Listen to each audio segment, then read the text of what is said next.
要来看到这北捷又出状况了。时间在今天上午10点半左右，有一列北投往象山的捷运列车飘散出不明异味，导致乘客拼命的咳嗽、流眼泪。列车长紧急停靠了石牌站，疏散乘客。捷运警察研判，这个刺鼻的气味应该是防狼喷雾剂。果然，在中午12点半左右呢，有一名年约50岁的妇人到石牌站供称，是不小心按到了防狼喷雾，才会害得大家不舒服，真的很抱歉。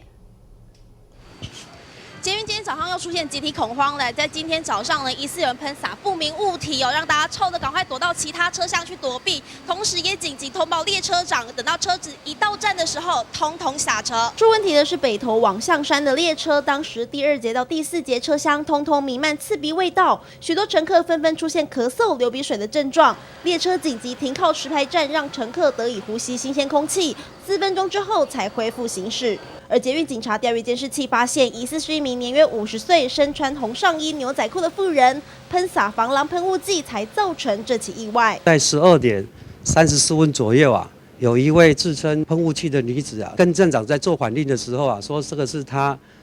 在那边发生的。妇人供称防狼喷雾掉到地上捡起来时不小心按到，不过警方对这个说法持保留态度，将会再通知她到案说明。不过妇人无故喷洒防狼喷雾剂，涉嫌违反社会秩序维护法，最高可处3万元罚锾。民新闻李志瑞、孙家台北报道。